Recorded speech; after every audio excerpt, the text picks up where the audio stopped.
Find it interesting when speaking of people kidnapped by the Israeli military, they're called prisoners. When everybody else kidnaps people, they're considered hostages. Why is it different when the Israeli military kidnaps people? Why are they not considered hostages? Why are they considered prisoners?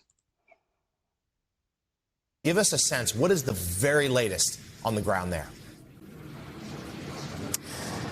Well, Jonathan, this is a region collectively holding its breath to see if expectation meets reality. And just under an hour from now, that is when we expect the Red Cross to bring 13 Israeli hostages, women and children, through the Rafah crossing into Egypt. And according to an Israeli official, once the hostages are safely in Egypt, they will be handed over to the Israeli military.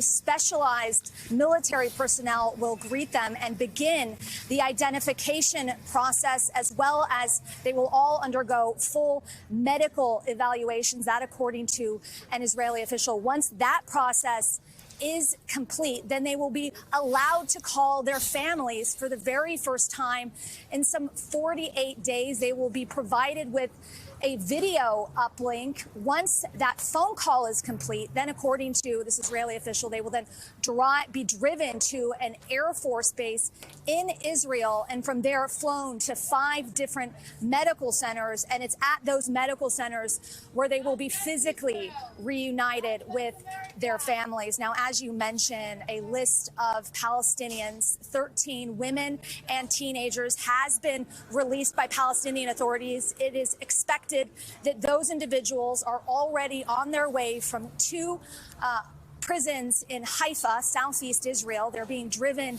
to the occupied West Bank. They're going to be taken to the Ofer prison, and it's only when the Israeli hostages are released that the Palestinians will be released and allowed to go back to their homes, either in the occupied.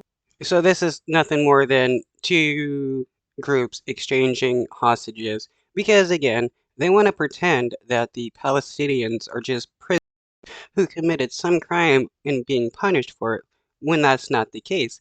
These are people who are uh, abducted from the streets, thrown into a cell with no charge, no trial, no court date. That is kidnapping.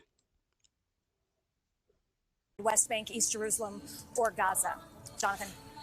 Now, Aaron, we just indicated here, as we hear some music behind you, that Israel has offered more days of ceasefire if Hamas returns additional hostages. And obviously, we're only in the early hours of this particular pause. But are there signs that Hamas may take them up on that deal?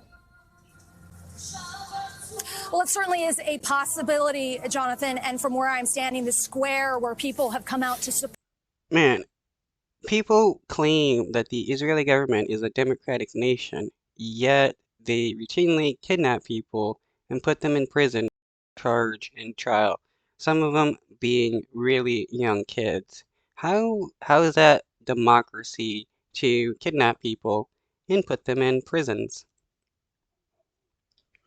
Support the hostages and their families. That is certainly the hope. The idea being that if today goes well, that 13 Israeli hostages, women and children, are in fact released. They'll see more hostages released tomorrow through the series of 4 days. And then from there, the possibility that the ceasefire gets extended 1 day for every 10 hostages released. But again, this is the key litmus test. Everyone here will be watching and waiting to see if this actually becomes a reality, as is the hope. Jonathan. I wonder if the Israeli government is still going to be charged or convicted for their war crimes against the innocent Palestinians that they've killed. Is what, like 1,500 now innocent Palestinians have been killed? How many UN shelters and hospitals have been bombed by the Israeli government?